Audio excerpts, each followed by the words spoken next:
my mother didn't have plumbing in her home until she was in college. That's the first time she experienced indoor plumbing. So you can imagine what kind of upgrade she is.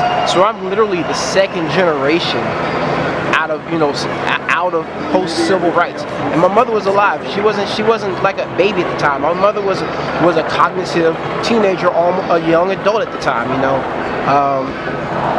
During that period of time, my mother says when they desegregated school for her, she was in the 10th grade, and her brothers all skipped school that year because it was such a turbulent time. And so I mean it's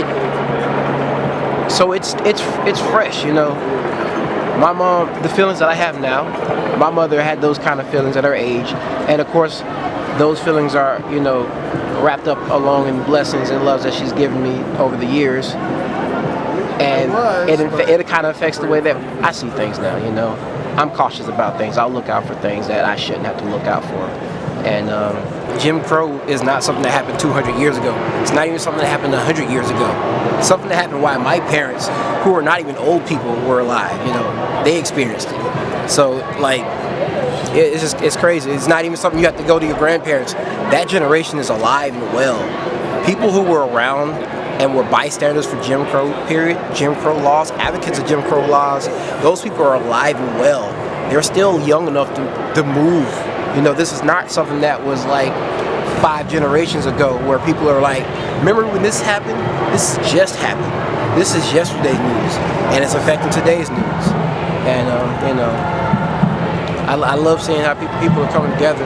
I think that this is definitely a good start, coming together. Kind of the power in unity. That's a start.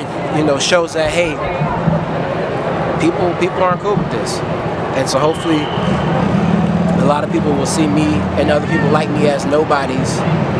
But hopefully, all together, if we're a bunch of nobodies and come together, we can become a something, and maybe we can influence the somebodies to do something. If that makes sense. Totally, and I would say you're already somebody.